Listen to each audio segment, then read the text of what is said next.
All right.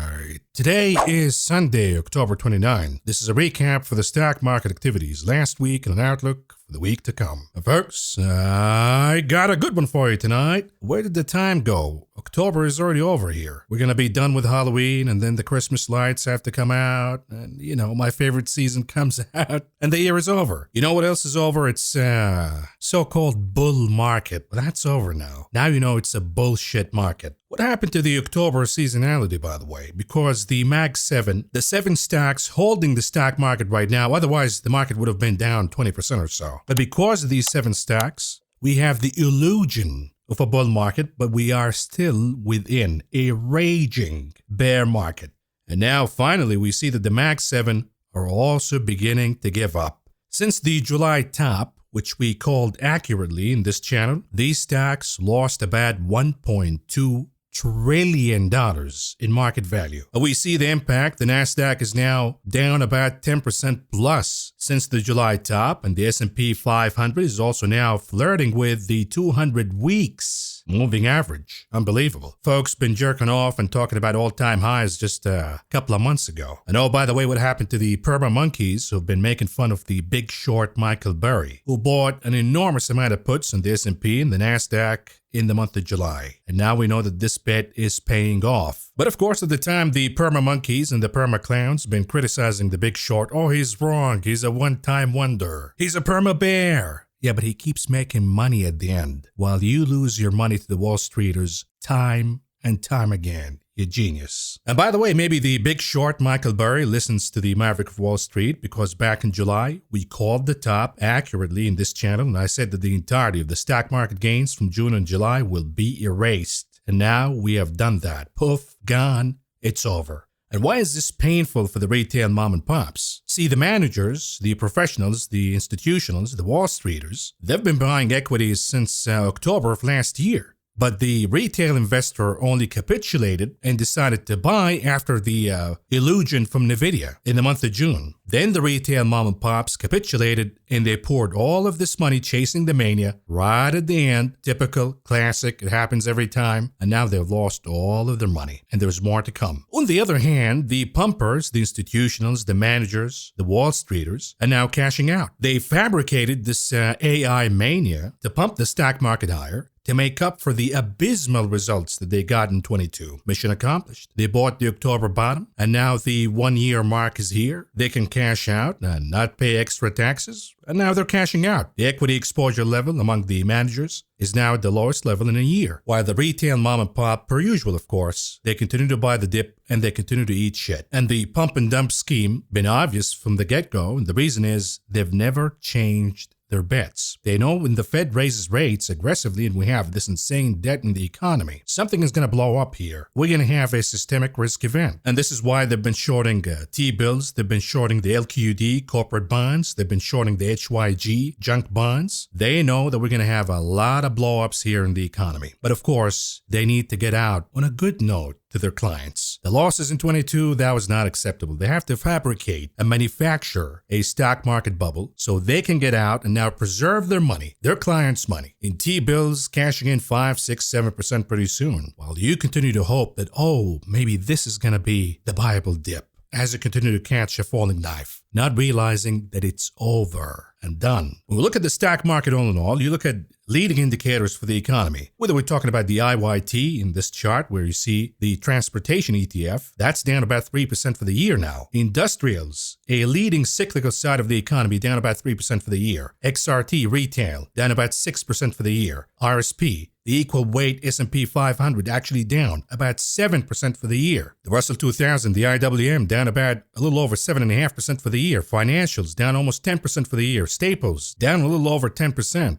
IYR, real estate, down about 14.5%. XLU, utilities, down a little over 17%. XBI, biotech, down almost 23%. But we see the S&P 500, the SPY in this case, still up about 7% for the year. Why? When we plug in the XLK, the technology ETF, that is still up about 30% for the year. So the only thing holding the stock market right now is hype. And that hype is called AI. And that's being exposed right now. And sooner than later, the AI mania will frizzle out as the managers cash in and leave the retail mom and pops holding the bag. And then we hear about economic slowdown and all the orders of AI chips are now going down. Oh, by the way, the restrictions on the sales to China. And we see the AI mania coming down, collapsing. And then what? What's going to hold the stock market from collapsing here? Any money manager who made money this year, who bought the October bottom or bought in January, February, March, doesn't matter. And they're sitting on a nice pile of cash right now. Why not sell your stocks, cash in, and preserve those gains in a 6-month T-bill, which now pays you almost 6%. A lot better than the S&P 500. There is no incentive right now to buy stocks or to hold stocks. None whatsoever.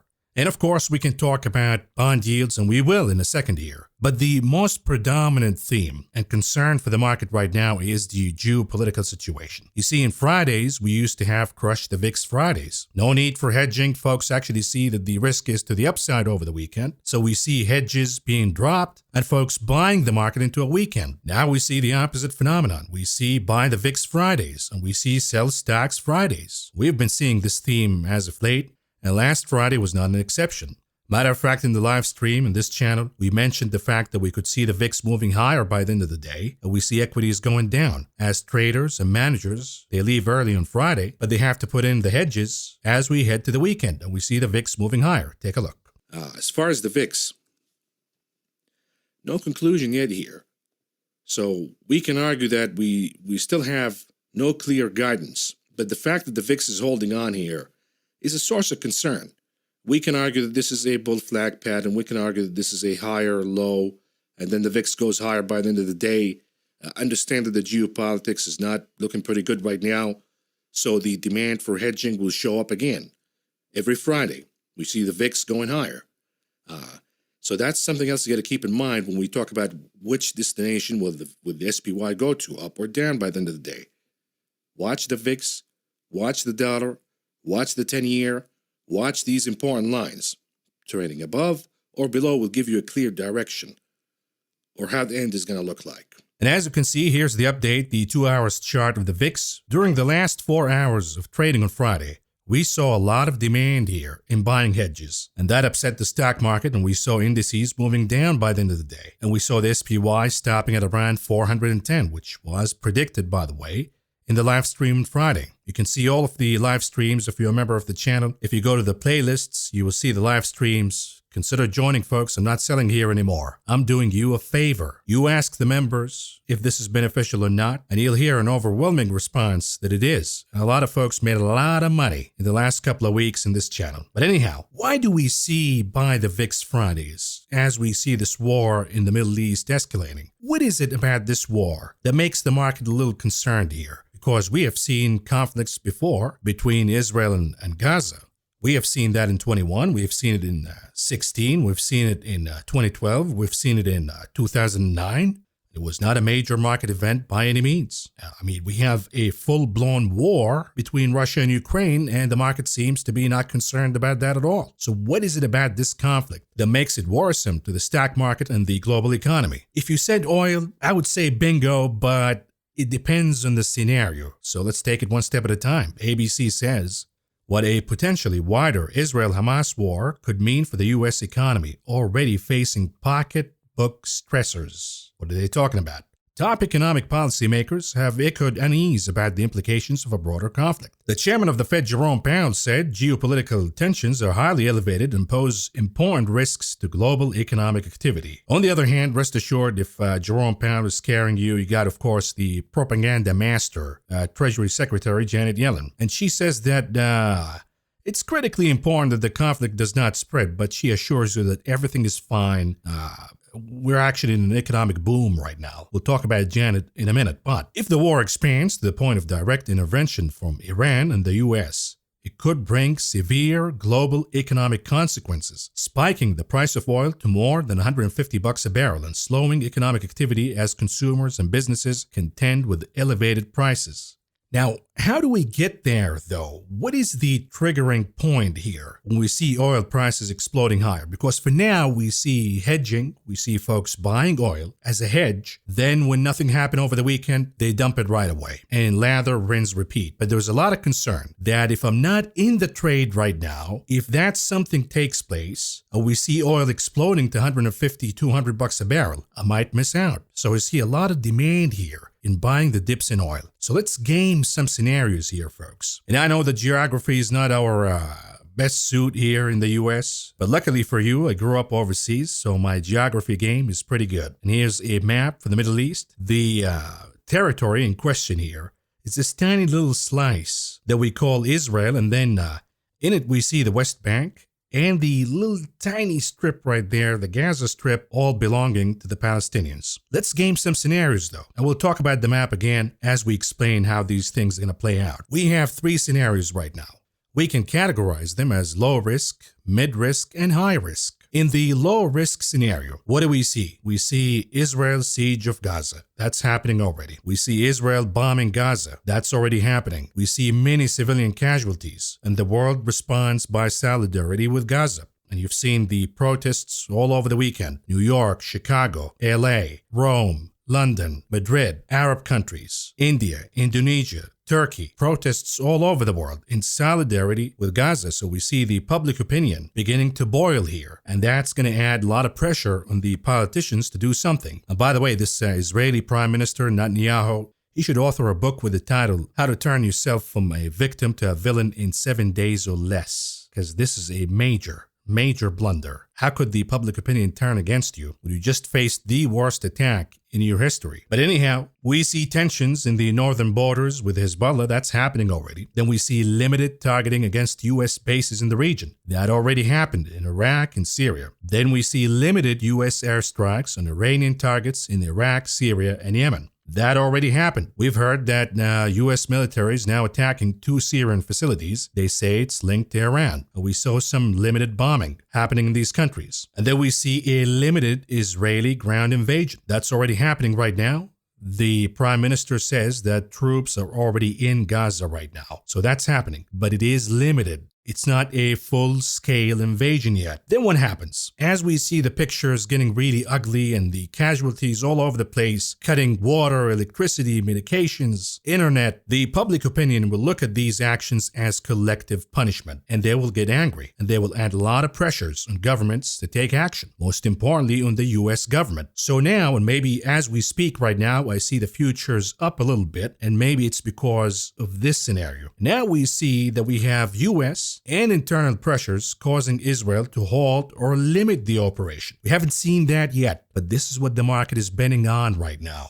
Again, things could change overnight, but I see that crude oil futures are down about 2%. I see that stocks futures are up, and maybe it's because of this. We know right now that we have at least 3,000 children who were killed in Gaza. Now, this is going to move anybody. It doesn't matter who you are. You're going to be moved. You're going to be angry. You're going to be shocked. And now we see pressure on the Joe Biden administration. Younger voters are not liking any of this. And they're turning against Joe Biden, who's already suffering at the polls. The latest polls are absolutely abysmal for any sitting president. So we already have a problem here as we head to the election season. On top of that, the Arab American community, which is growing in numbers now, specifically in the state of Michigan, a critical important state for the elections, and it could make the difference. And the Arab community over there says, no more. We're not going to vote for Biden anymore. So we see a lot of pressure now building on the U.S. administration, from the global opinion, from domestic politics, from other players in the region. We heard the news that Saudi Arabia is now warning the U.S. that the invasion could be catastrophic. Egypt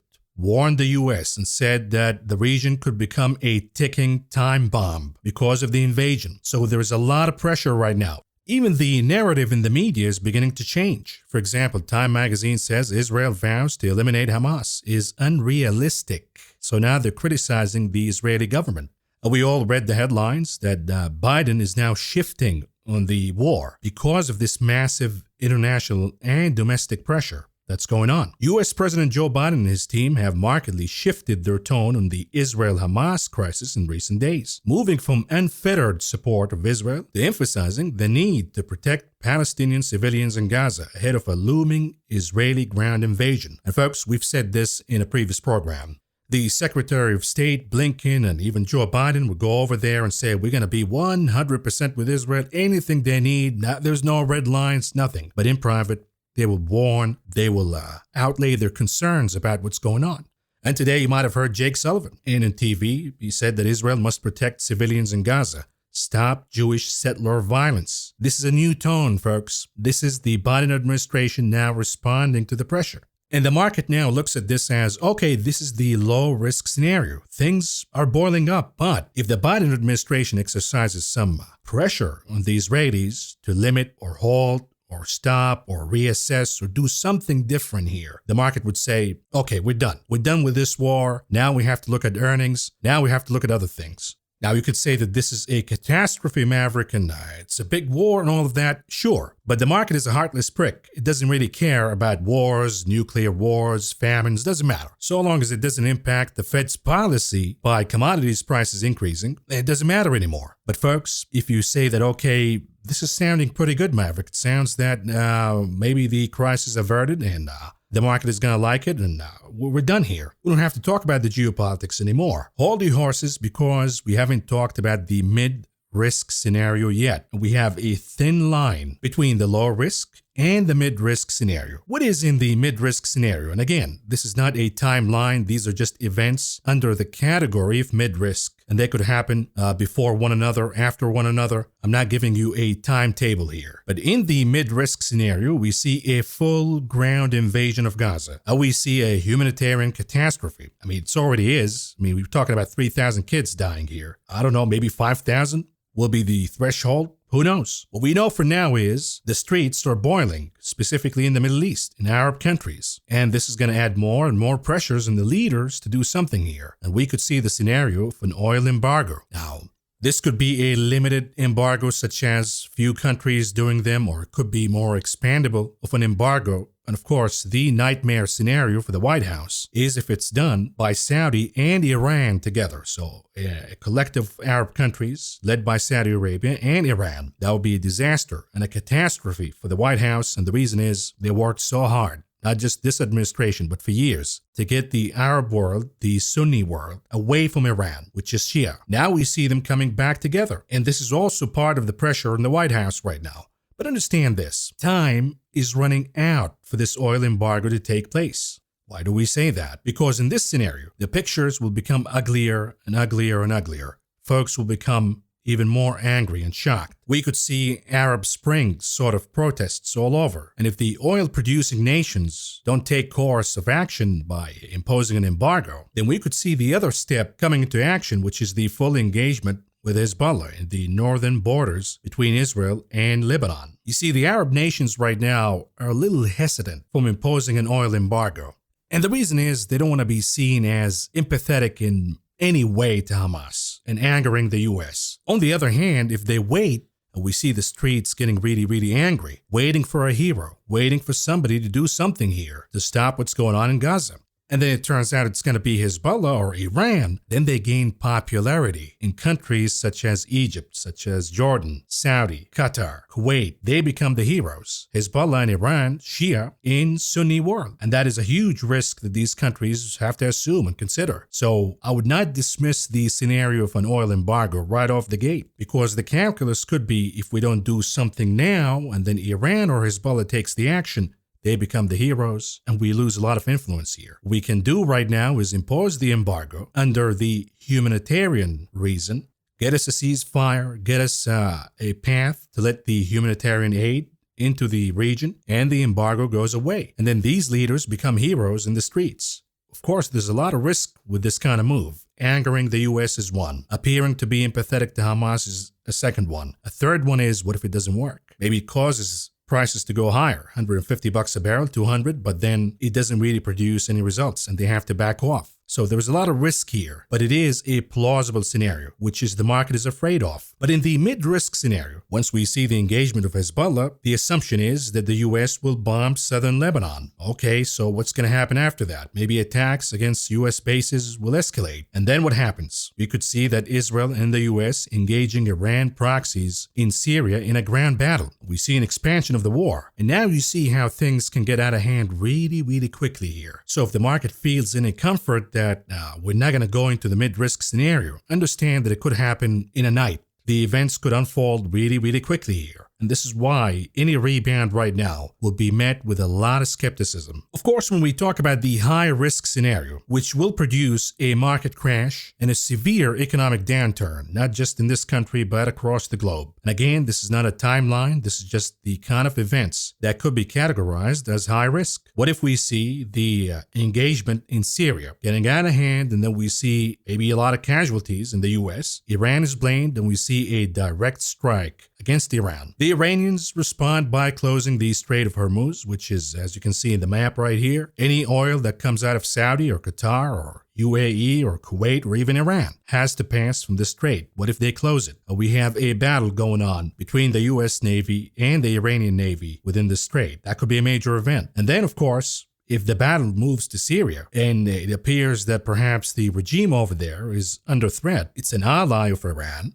but we also know that Russia is also in Syria. And if they feel that the regime over there is under threat, what would be the response by Russia? You know, Putin came out warning that the Israel-Hamas conflict could spread beyond the Middle East. So this is yet under the high-risk scenario. What if the casualties in Gaza exceed 100,000? And then we see more and more anger. And now we see a direct engagement against Iran by both Israel and the US. Now we have a major war going on, and Iran warned before that the US will not be spared if the Israel-Hamas war spreads. So it appears that they're prepared for this scenario, and this is a really plausible scenario under the high-risk category. And again, if we see a lot of disruption going on in Syria, and the regime comes under threat, and the Russians are engaged, then who takes advantage? We know that the US is there. We know that the Kurds are also there, and they plan to take over northern Syria. The Turks are not going to allow that to happen. And the Turks might move in and occupy northern Syria, and they might get in a confrontation against Israel. We all hear the rhetoric from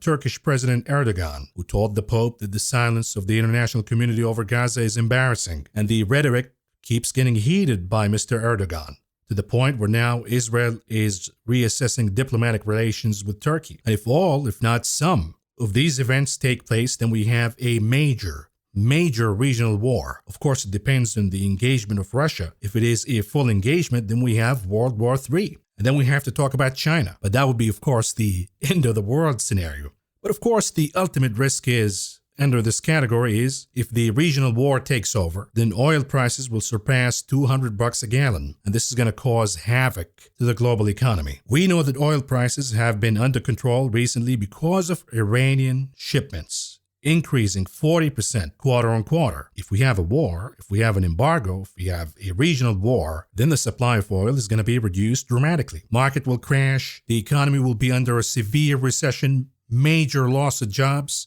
What would be the response then? It has to be a rescue package. But we know that our finances here in this country, if we engage in a regional war, we're going to have to at least borrow $2 trillion, not just to support the allies and the countries that we sponsor, be it Iraq, be it Israel, be it Ukraine, be it Taiwan, be it Philippines, be it the numerous other countries that we sponsor financially, but also to replenish the military. That's going to take over $1 trillion.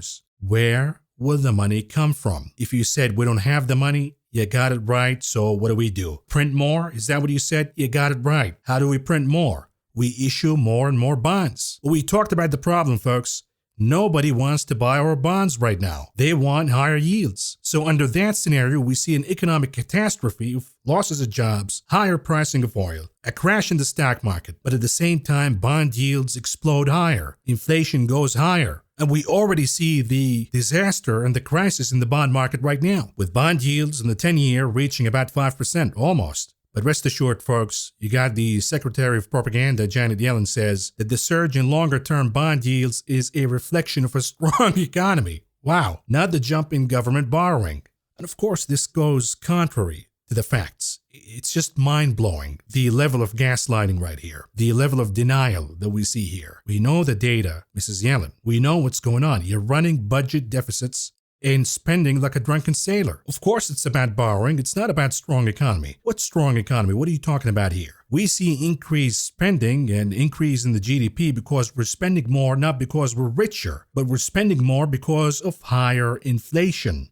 And by the way, what we talked about in this program, well, last weekend's video when I said that the U.S. debt is no longer safe, now everybody's listening, including Mohammed Al-Arian, who now says that Treasury bonds are losing their status as safe haven assets. And why is this happening? The reckless fiscal and monetary policies of spending on steroids, war after war after war after war. At some point, the buyer of your bonds, which happens to be the Japanese, the Chinese for the most part, well, the Chinese are not incentivized to fund your wars anymore, and the Japanese want higher rates because now Japanese bonds are increasing in rates. We see the Bank of Japan dumping U.S. bonds in lieu of Japanese ones. So who's going to be the buyer of these hundreds of billions, if not trillions of dollars worth of new issuance? They're going to demand astronomically higher rates to buy this debt. And folks, as it is right now, the interest payment alone for the U.S. government is about to exceed the entire budget of national defense. Think about that. I want you to think about that for a minute. Does it sound like the collapse of the Roman Empire? Because yes, it is. This is how it's going to happen. When we open the books years from now and study how the country formerly known as the United States collapsed. It's happening right now. This is the pivotal point, folks. And it's no wonder why that we see JP Morgan Chase CEO Jamie Dimon dumping stocks, over $100 million worth of stocks for the first time in 18 years. Even during the great financial crisis, Jamie Dimon did not dump shares. And of course, the talking heads will say, oh, but he's just getting older. He's doing some financial diversification and tax planning purposes. Oh, really? The man needs money. Oh, you mean the top banker in the country who can just steal whatever amount of cash he wants? I mean, JP Morgan been stealing from clients. That's not a surprise here, not a secret. Does he really need cash? Or has he been warning over and over and over again that the economy doesn't look pretty good? And he's de-risking right now. Peter Schiff says JP Morgan Chase Jamie Dimon is selling JPM stock for the first time in 20 years. There is clearly nothing to worry about here, as Dimon claims that he's only selling stock because his family needs money. With all of this inflation, even the Dimon household needs an extra $135 million. He's joking, of course, but the talking heads, the pumpers would say, oh, there's nothing to see here. He just needs the cash. You know, the richest banker in the country needs some cash. It's a joke, of course. And the man has been warning over and over and over again. He doesn't see good things here, folks. Problem is, nobody's listening for now. And when we talk about the crisis in the bond market, we have an important event coming in the month of November. The headline reads, get ready for more U.S. debt sticker shock as Wall Street sees a bigger wave of Treasury flooding the bond market. What are they talking about? Here it is. The Treasury Department will provide an update on its debt issuance plans on November 1st. If the supply is way too high, then bond yields will go higher. We will see more chaos in the stock market. If the issuance, or let's say the manipulation, comes out and they say, oh, we're not going to issue too much, we're not going to issue a lot of bonds here. We want to manipulate bond yields down. We'll see if that's going to work or not. But here it is. BofA revisited its deficit expectations higher for coming years, noting that the U.S. overspending will grow to $2 trillion by fiscal year 2026 from $1.7 trillion in 2023. A major factor driving this upswing will be higher interest expense on U.S. borrowing, forcing the Treasury to keep issuing more bonds. So now we're caught in a vicious cycle, folks. We have to pay this interest rate, which is now costing us more than the entire budget of the Defense Department, which is what, about $700-800 billion per year? Now, how are we going to pay all of that? The interest payment alone. How? Either we increase taxes by 90% in this country on the richest income holders and destroy business in this country altogether, or we have to issue more bonds to finance the payment of interest rate payments. And then by issuing more bonds, we're racking in more debt, and we have to pay more and more in interest rate payment. Soon enough, it's going to be 1 trillion, then 1.3 trillion, then 1.5 trillion, then 2 trillion. Then the whole thing explodes. The whole empire comes down collapsing. BOFA expects auction sizes to increase in November, followed by a moderate expansion through the next half year, assuming the Federal Reserve's quantitative tightening ends in June 2024. Analysts estimate debt supply during 2024 will be around $1.34 trillion in the 10-year equivalents, or $90 billion higher than previously forecasted. And if we have a war, folks, a regional war, which we cannot afford by any means, then all of these numbers will go much, much higher. And listen to this, maybe explains the move by Jamie Dimon. JP Morgan also projected higher Treasury issuance ahead, noting that fiscal 2023's deficit surpassed its estimate by $100 billion. The bank expects the Fed's QT to continue through 2024, creating $720 billion in financing gap. And listen to this, as current auction sizes cannot meet this figure, the $720 billion, JP Morgan sees a repeat of August's auction increase. So when this number comes out on November 1st, both BOFA and JP Morgan say that we're going to see more and more supply than we've anticipated before, meaning the bond yields will skyrocket. But then we have the opposite opinion here from Morgan Stanley, and maybe the folks in Morgan Stanley should be a little concerned about the stock price because it crashed recently, than pumping the stock market here. However, Morgan Stanley held back expectations of a large increase, saying markets may be in for a November surprise. The Treasury might decide to increase coupons at a lower pace. This is the trick, by the way. To increase coupons at a lower pace than what its regular and predictable strategy might have suggested in August. A note from Wednesday said, "We expect more T-bills in lieu of coupons to make up a higher share of issuance through 2024. Now understand this, if Janet Yellen does this, then she's just kicking the can down the road. She's just extending the problem for a little longer. Now folks, the stock market is not without hope though. What have we seen recently? We've been talking about massive inflows in money market funds. But understand that this rate is variable, and a lot of investors are going to look for fixed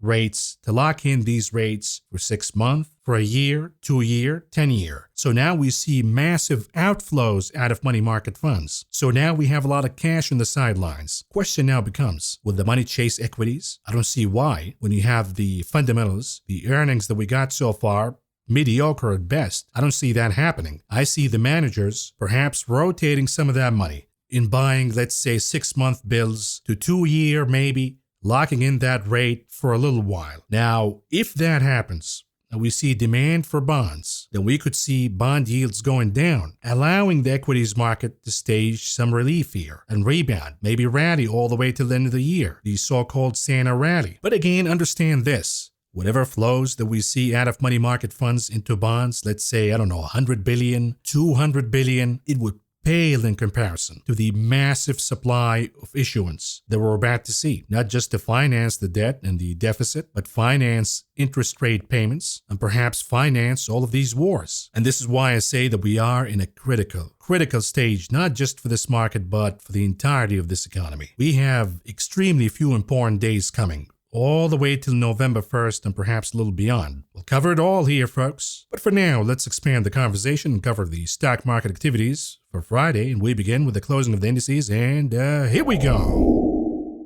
The diamonds were down by 366.71 points, or a decline of 1.12%. The Nasdaq, believe it or not, was a touch positive by 47.41 point, or a gain of 0.38%. And shall we say thank you, Amazon? Because that's the only one. S&P 500 down by 19.86 points, or a decline of 0.48%. The small caps index, the Russell 2000, down by 1.93 points, or a decline of 1.18%. Sectors on Friday, mostly down. We see the outperformer is consumer cyclicals. Thank you, Amazon, of course. Technology with a little bit of buying here. Metals, mostly for gold though, hedging for the war. But then we see at the bottom, healthcare, utilities, and financials. We contrast this with the weekly performances. What do we see here? Mostly negative. Only utilities managed to close in the green. And we know that utilities are oversold right now, but if bond yields move higher again, utilities will also suffer. At the bottom, we see that we have communication services. Thank you, Google. Thank you, Meta. Took it down this week. Energy was also down in the laggards.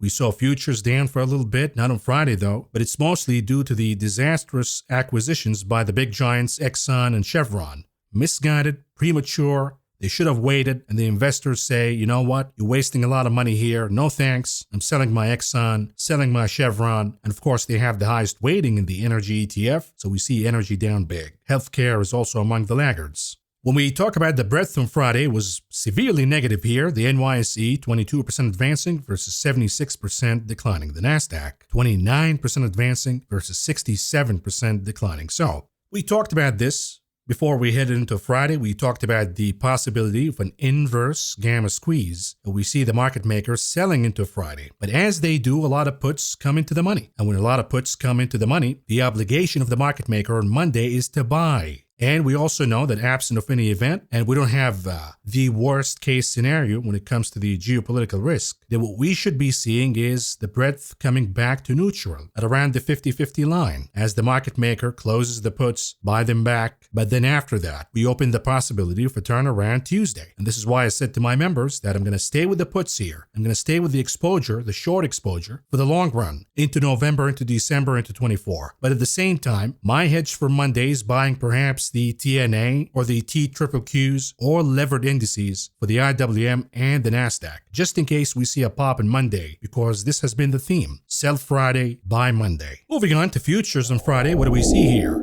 Hedging for the Middle East, so we see WTI Brent catching a bit on Friday. The Brent oil futures were up about 3% on Friday alone. Then we see gasoline RBOB catching a bit, a little over 2.5% on Friday. And this is really important, folks. The chart that you see right now is the year-to-date performances in green for crude oil, in orange for the gasoline RBOB. So you see that these two usually trade together. But recently we have seen the gasoline RBOB going down, while crude oil futures going higher. In other words, if you happen to be a refiner, you have to buy crude oil at a higher price and then sell your product, the gasoline RBOB, that goes to the gas station at a loss. And therefore, we see that the margins for refiners are absolutely abysmal right now. But here's what you have to watch for. The gap will be closed one way or the other. Either we see crude oil moving down to catch up with gasoline RBOB. And if that happens, that will be good for the refiners because they're not going to lose in margins anymore. On the other hand, if we see the gasoline RBOB catching up with crude oil, then that's also going to be good for the refiners as their margins improve. But so long as we see the gap, because we have investors buying crude because of the geopolitics, but not buying the gasoline RBOB because of the slowing demand in the economy, then the refiners are going to continue to suffer. But again, there is an opportunity here if the gap closes one way or the other in buying the dip in refiners. We're talking about names such as VLO Valero or MPC Marathon Petroleum.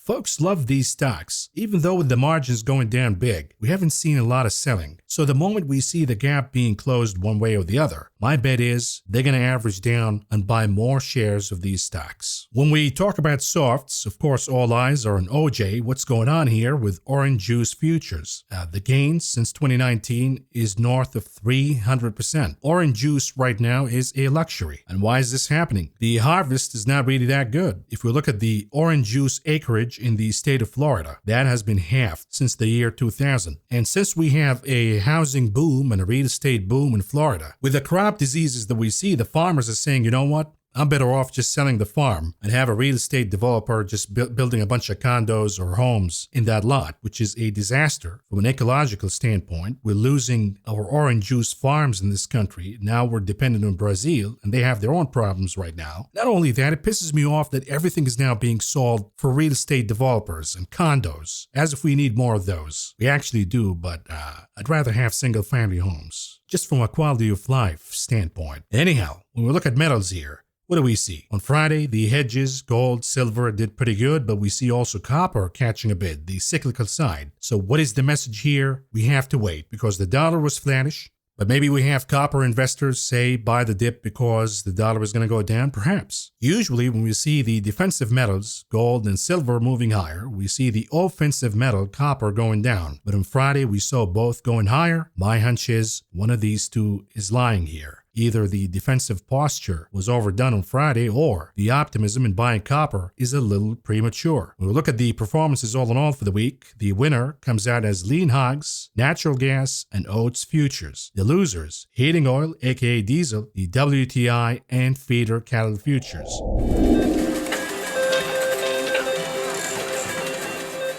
Moving on to the big casino, the options market on Friday, what do we see here? The volume is up, no surprise. We have options expiration, but we see more and more demand for puts on Friday. Could it be because buy the VIX Friday, dump equities Friday, because of the geopolitics in the Middle East, or is it a beginning of a theme here when investors are souring on equities and buying more puts as hedges? My hunch is it is a Friday theme. It is not a continuous theme yet. We need to see something read the fundamentals to see a sustainable demand for puts. And that will happen if we see, let's say, Apple, for example, showing really bad numbers as it reports next week. Moving on to the unusual activities that took place in the options market on Friday.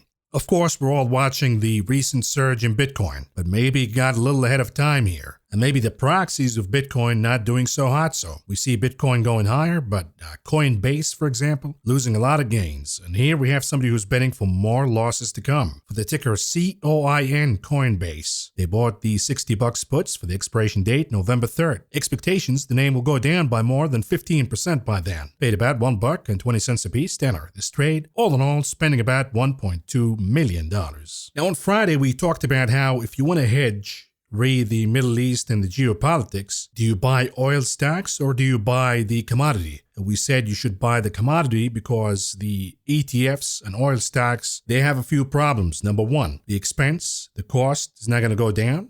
We still have inflation, so their cost is still here, but the demand for their products maybe is going to slow down. Number two, we see the stupid M&A and they're wasting a lot of money. So you're better off buying the USO, which tracks the commodity, not energy stocks. We said the same thing about gold, by the way. Buy the GLD, which tracks the commodity, not the GDX gold miners, because those have cost, and their cost will go higher too. We'll expand on that in the charts analysis, but before we do that, we have a trade here for the USO tracking the commodity oil.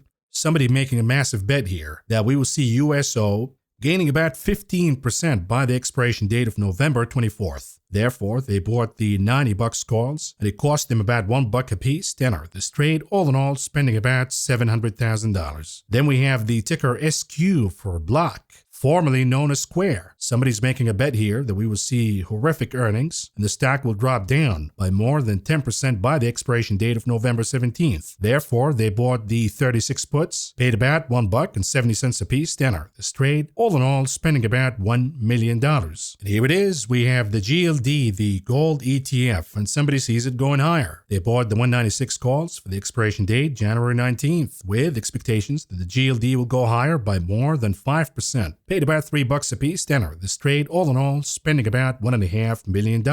Moving on to the heat map on Friday, what do we see here? A bloodbath across the board, de-risking across the board. Of course, we see some exceptions here. Some re-earnings and some re-hedging. So let's start with the hedging. Hedging against the war. So you're going to buy gold. So we see the gold miners doing pretty good. But understand that the exposure to GLD gold is a lot better than the miners due to the cost. And then we see energy stocks. If you're hedging by buying energy, why do we see energy stocks down? Because of the stupidity from Exxon and Chevron buying at the top of the market right now. Why would you do that? And therefore, we see energy stocks down on Friday, but the commodity actually went higher. When we look at the big caps, we have the exception of AMZ and Amazon. The report was mixed, but the market likes it because it was oversold heading into the print, so we see Amazon up about 7% on Friday alone. And with that comes the rebound in Meta, up about 3% on Friday. Modest gains for Apple, Microsoft, Nvidia.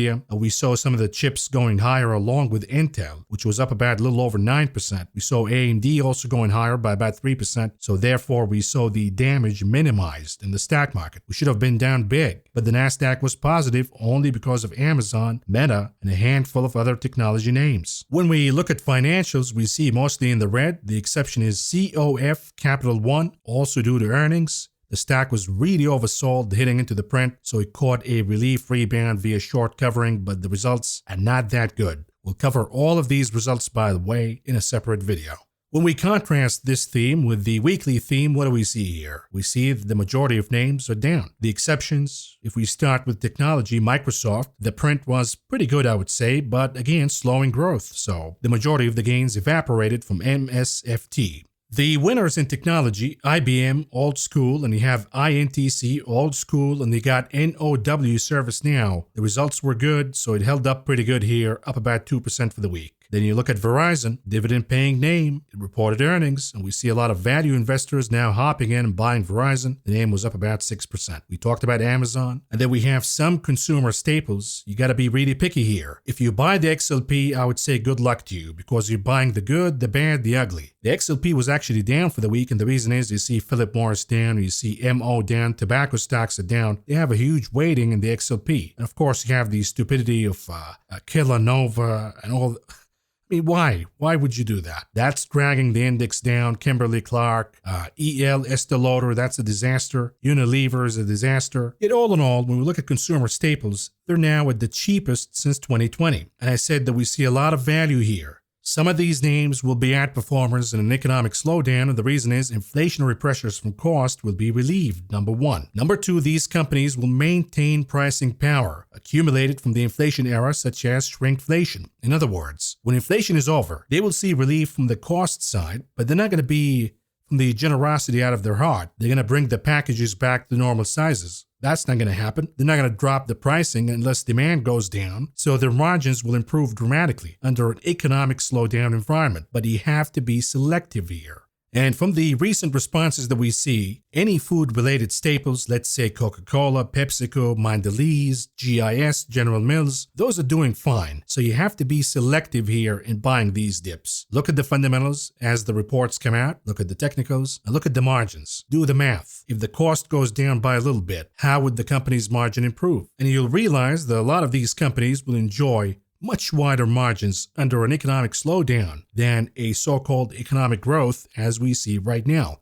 even though it's a fugazi growth. Among the winners in utilities, we see NEE, the loser for the year, catching a relief bid here, a short covering rally after the name reported earnings. We see the same phenomenon in real estate, AMT. That's also catching a bid because of earnings, and we see in industrials, RTX, Raytheon. We see a lot of short covering and demand because of the war. So we see Raytheon a winner for the week, but besides that, the majority of names were down. A lot of them were down big. I mean, you look at JP Morgan down about 5%. We're talking about JP Morgan here. You look at healthcare. Sanofi down about 17%. Bristol Myers down almost 10%. Amgen down about a little over 6%. Google down about 10%. Adobe down about 6%. So we have disasters here happening in the stock market, folks. It's just because the big caps are not breaking yet. Keyword, yet. So we don't see the pain reflected in indices. Yet when we contrast this with the weekly heat map for the ETFs, what do we see here? Look at the TLT.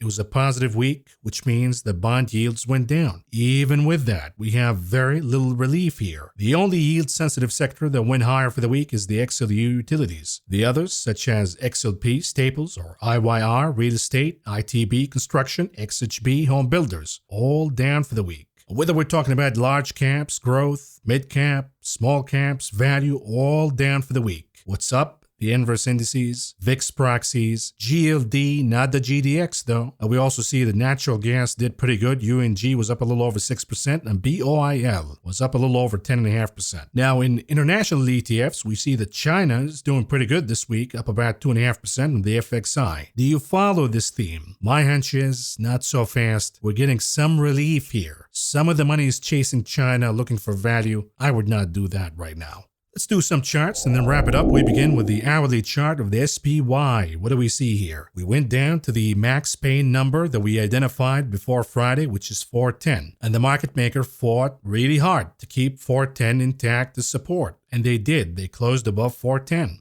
Why? Because it was the highest number of open contracts in the 410. And the market maker wants to close above to make sure that the majority of holders of the 410 contract with the expiration date on Friday, they lose all of their money. But then comes the question, what about the 411 and 412 and 415 and 416 puts? All of these are now in the money. They expired in the money. What is the obligation by the market maker now? They have to buy the SPY at these levels right now. So it wouldn't be a surprise to me, now that the chart made 410 as support, and it is oversold in the RSI, that we see some buying in the morning session, or at least in the pre-market session. But then what happens? We have a lot of resistance here. It begins with 413, and we could see a gap and crap. We could see the market maker buying some in the morning, then looking at the feedback from the week and the week after that, and they see a lot of buying of puts. So they have to sell again as a hedge. Because remember, when you and I buy puts, the market maker has to hedge by selling the underlying shares. When we buy calls, they have to hedge by buying the underlying share. So the feedback will be extremely important. What if we have more downside though? Where do we go here? We have to zoom out to the daily chart of the SPY, and we are below the 20 MA in white. We are now below the 200 moving average in blue. This is a confirmation that the trend is now bearish. But is it becoming really oversold? Look at the RSI and look at the divergence outside of the lower Bollinger Bands. And this brings up the case that we could see a rebound Monday. We are due for a rebound. Now, whether the rebound is the bottom or not, that's up for grabs. It's not going to be without climbing above the 200 days moving average again, which is a really tall order right now. So we have to look at support here. And if we look at the consolidation range from April all the way till June, we are now within that range. I would not be surprised to see some consolidation, some buying of the dip here, some short covering here until we know what the next step is. And if you want some specific numbers here, you don't want the zone, so we can plug in the Fibonacci numbers. And I do have 403.78 as the support, but again, it's a zone between 403.78 and 416.91. We could catch a rebound and a relief bounce here at any point in this zone. If you do the SPX instead, let's look at the weekly chart here and give you some numbers. We are below the 20 moving average, so now we know that the chart is bearish. Looking at the indicators, we see the RSI in negative divergence. We see that the MACD is also in negative momentum, but we know that once you trade below the lower Bollinger Bands on a weekly basis, the odds say that we're going to see a rebound. We have seen this happening before in the chart over and over and over again. So I would not be surprised to see a rebound. The question now becomes, is it going to be short-lived? My hunch says, yes, it's going to be. And then we go down again. And if we go down again, then we have the 200 weekly moving average at around 39.40. That would be a downside from this point on worth about 4% or so. If we look at the monthly chart of the SPX, the cash index, the S&P 500, what do we see here? This is really terrifying, folks, because we now have a confirmation of a lower high. Okay, if we have a lower high, then shouldn't we have a lower low? We pierce below the October lows. The answer is yes. But this is a monthly chart. It's going to take a long time to play out. But you look at the MACD, you look at the RSI, we are definitely losing a lot of momentum here. And the plausible scenario says that we go down to form a lower low. If we look at the RSP, the equal weight S&P 500, a monthly chart, look at this. We have lost the entirety of the year-to-date gains. And would it be out of the ordinary to go down to the trend line that we see here, since we have a pattern almost of higher highs throughout the years? And now we're breaking that pattern by forming a lower high. And if we go down to the trend line, then the RSP will go down by about 10% from this point on.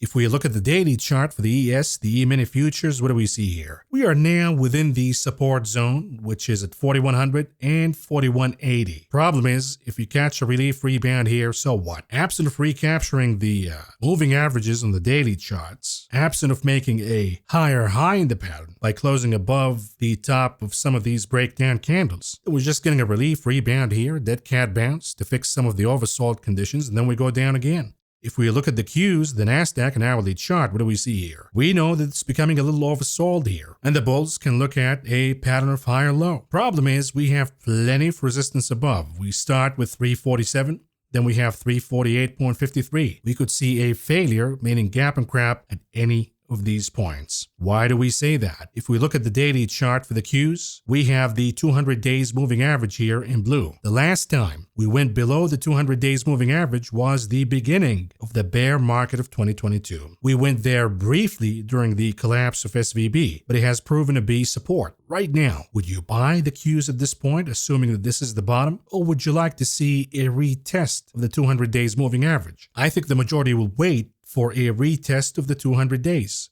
meaning any rebound before the retest will probably be short-lived. And again, when we look at the pattern here, we have a pattern of lower highs and lower lows. So now we have broken trend from higher lows and higher highs to a bearish trend of lower highs and lower lows. I would not be surprised if we rebound a little bit here, but then go down and retest of the 200 days moving average and then lose that average. And that would be a confirmation that we are now officially back in a bear market territory. If we look at the index weekly chart, what do we see here? Number one, we have a bear flag that played out. Now we have a confirmation of the loss of the 20 weeks moving average. That is bearish, not bullish. We look at the momentum indicators. You see that the RSI is in negative divergence. The MACD is giving us confirmation of bearish momentum. So is the vortex indicator at the bottom. As we see the red line, aka the bearish line, now crossing over the blue line, aka the bullish line, and a confirmation that the Nasdaq is now bearish. And if we go down to the retest of the 200 weeks moving average this time around, then the index will go down by about 6% from this point on.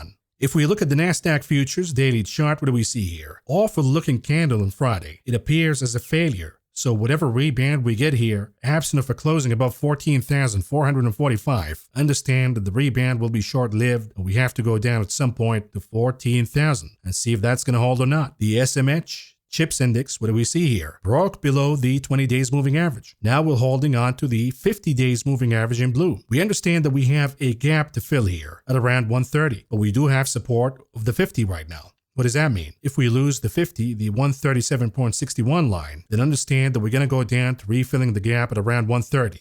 And this will offer us a trade all the way down to 130. The IWM small caps daily chart, what do we see here? My support was 162.5. We broke below this support. We understand that we're oversold here, but we can be a little more oversold before we find a point of a rebound. But the problem is 162.5 is a critical number. You lose that, I don't know where the rebound comes from. Because when I zoom out the weekly chart of the IWM, what I see is 162.5 is the last line of defense. We lose that, it's up for grabs now. Is it going to be a crash? Sure, because we lost the last line of defense. So the bulls of the stock market better hope here. The fact that the IWM is now trading below the lower Bollinger Bands in the weekly chart, that we could see a rebound from this point on and recapture 162.5, better yet 169, to build up some cushion here in case we have a crash later on. At least we will have a heads up and we will not be caught off guard. And there is a case for that, because when we look at any extension outside of the lower Bollinger Bands in the weekly chart in the past, the IWM managed to rebound. It doesn't mean that it bottomed, but it means that we got a rebound. So keep that in mind. We look at the Dixie, the dollar index daily chart. What do we see here? Above the 20 MA, which is bullish, not bearish. If we look at the weekly chart, it is forming a bull flag pattern. Bullish, not bearish. If we look at the hourly chart, we see that we have a pattern of lower highs. Can the Dixie move all the way there and then face some rejection and go down? Sure. And that might be good for the equities market, that the Dixie is forming lower highs. But the market would love to see the other scenario of perhaps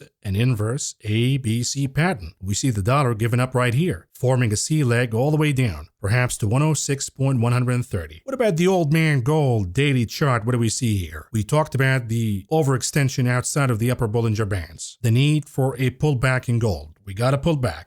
Not a big one, a really modest one, to the exact support line we talked about. Now, after consolidating for a few days, we see gold catching a bid and closing above 2,000, a critical number. So we will see more demand showing up here for gold if we see a dip coming out, let's say Monday or Tuesday. If we look at the weekly chart for gold, what do we see here? We have what appears to be a reversal. It is getting a little overextended here, so we could see a pullback that would not be out of the ordinary. But look at the MACD, we're about to see a confirmation of bullish momentum. Look at the vortex indicator, we're beginning to see a confirmation of a bullish momentum, and that is the first time we see bullish momentum in gold since the month of June. And here's the contrast for you. Year-to-date performances, daily chart, GLD, which tracks the commodity, in green, and GDX, which tracks gold miner stocks, in orange. GLD up about 9% for the year. GDX down about 1.5% for the year. So you gotta stick with what's working right now. The commodity, not the stocks. SLV silver, what do we see here? Nice day on Friday. We see a pop higher, on track here if this demand continues. The SLV to crack above 21.43 and crack above the 200 days moving average. Maybe in an ABC pattern. Bull flag pattern, doesn't matter. Confirmation, a closing above the 200 days moving average.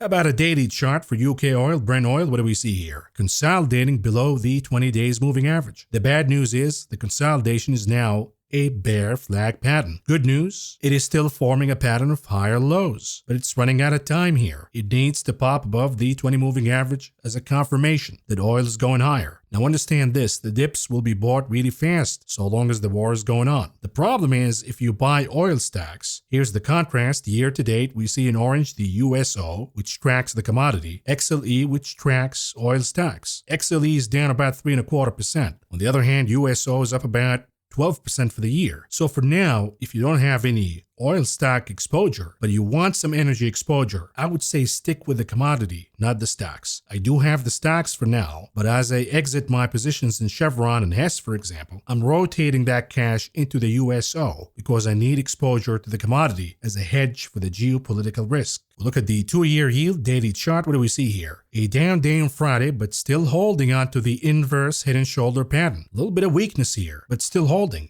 Now we know that the 2-year is not the problem right now. The problem is the 10. We'll look at the 10. It is above the 20 days moving average, but maybe there is hope here for a pullback Monday. As we see 5% once again, no go on Friday, and the chart formed a lower high. So there is hope here, but I would not bet on it because of the issuance and the numbers we're about to get November 1st. You gotta assume that yields are going higher. You gotta at least assume that from a risk management perspective. We'll look at the XHB, which is a yield-sensitive name, ETF, for home builders, daily chart. What do we see here? It is within the support zone. It is a little oversold. If we see on Monday that bond yields are going down, my expectations are short covering rally in the XHB, but the damage is already done here. You see the 20 moving average in white now crossing below the 200 days moving average, which is known as a death cross, a confirmation for bearish momentum in this chart. What about the daily chart for the VIX, the volatility index? What do we see here? Still positive. We could see pullbacks, sure, but absent of closing below 20. And then after closing below 20, we need a confirmation. But closing below 20 would be a first step, at least, in what could be a bottoming process for a rebound. The problem is, we'll look at the weekly chart here. We do have confirmation of bullish momentum in the VIX, on the RSI, on the MACD, on the Vortex indicators. We also have a sloping line of resistance. That could be about 23% from this point on.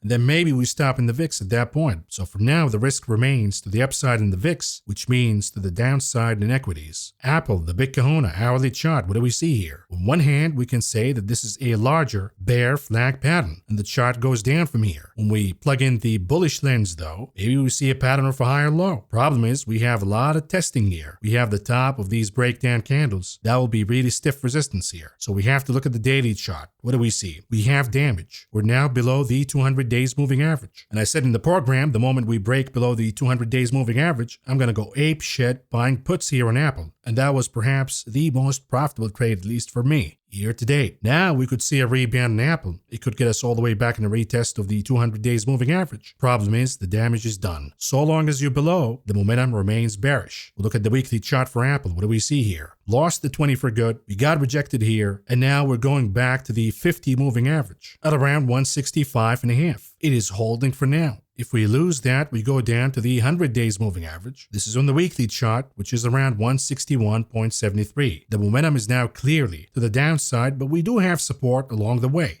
But folks, let's do the big picture here. Monthly chart for Apple, what do we see? Sloping line of resistance now becomes support. Problem is, what if the breakout above this line was a mistake? Because of AI, because of some positioning, because of FOMO, and now we're about to lose this support, and it's not going to hold. Then this opens the path that this was an anomaly, and the chart will go down within a range of lower highs and lower lows. That would be a disaster as we see Apple, the largest stock of the market, going down. How about Tesla, the souffle? What do we see here? Daily chart. We're now below the 200 daily moving average, as you can see in blue here, but we do have support at 202.5. We break below 202.5. We have a flush down coming. We break above the 200 days moving average at around 217. Then we have a short covering rally. If we look at the weekly chart for the souffle, though, what do we see here? It is flirting with the 200 weeks moving average now. We can rebound all we want here, folks. Look at the momentum. Negative on the RSI, negative on the MACD, confirmation on the Vortex indicator. It is just a matter of time here, folks, before this chart loses the 200 weeks moving average. And then what? It's a free fall. Another way we can look at it is we have broken a trend of higher lows. That's also negative. Another way we can look at it, we have a pattern of lower highs and lower lows now. No matter how you look at it, it's not looking pretty good. NVIDIA daily chart, what do we see here? It is flirting with the 400 line. We now have a confirmation of a topping head and shoulder. Problem is, once we lose 400, we have support at around 392.94. That would be the 150 days moving average. But will it really hold once we lose 400? A psychological line of defense. Once that number is lost, we see the psychology playing out. A lot of holders begin to panic. Then maybe they're going to lose some of their gains now. They better lock it in and dump the equity. If we look at the weekly chart though, we see a lot of damage here. We have a confirmation of a top now in NVIDIA. Why do we say that? Because we got a retest of the 20 moving average on the weekly chart, and it was off no success, as you can see. And now we have a confirmation in the momentum indicators. You look at the RSI, negative divergence. If you look at the MACD indicator, negative momentum. In the vortex indicator, now we have a confirmation of bearish momentum showing up. So it's just a matter of time before we see this chart giving up and giving us the flush down that a lot of you have been waiting for. And to be specific here, we have to plug in the Fibonacci numbers. We lost an important line of defense here at 409.55. The next number becomes 351.95. Lastly, tulips, Bitcoin. What do we see here? Daily chart. A lot of momentum showing up here. Not a lot of selling though. Not a lot of profit taking. We got the breakout. The chart struggled, of course, because it got really overextended outside of the Bollinger Bands. So it went down for a little bit, consolidated, and now it's moving higher again. Now, you know my stance. I'm skeptical about this breakout, but if it continues, where does it go? We have to zoom out to a weekly chart. What I see is we have 38,570. That could be an important number from a weekly chart standpoint that could stop the pop here and cause some profit taking, some consolidation, and then we see if we have more buyers who want to hop in later at that time. But for now, folks, we're moving on to the conclusion of this video. What do we have on the economic calendar this week? We have a lot, but Monday we have nothing. So it could be a really good day for a rebound in equities here. Then Tuesday, Halloween. The 31st, we have the Employment Cost Index, the Case-Shiller Home Price Index, the Chicago Business Barometer, on top of consumer confidence. Wednesday, November 1st, we have the ADP report, which lost a lot of credibility here because of the contrast and the gaps that we see between the ADP and the kitchen BLS numbers. So the ADP is going to lose a lot of importance here. Then we have the manufacturing PMI, job openings, ISM manufacturing. That comes on top of construction spending, but of course, the most important event on Wednesday, November 1st, is the FOMC decision. The expectations are for a pause, nothing to do here, and of course, most importantly, the conference by Jerome Powell. Thursday, November 2nd, we have initial jobless claims, U.S. productivity, unit labor cost, factory orders, and lastly, Friday, November 3rd, we have the payrolls, really important, hourly wages on top of the services PMI and ISM services index. With that, folks, we have reached the end of this video. Hope it was helpful. If it was, give us a like, leave a subscription, leave a comment, join our membership program. We have a lot to do this week, a lot of action we'll be ready for. But for now, this is all I got for you. Thank you for listening. Thank you for watching. Okay, Chandler Mon, there's only one banana nut muffin left. Oh, well, order mine first. Yeah, but I'm so much faster. Give it to me. No. Give it to me. Okay, you can have it.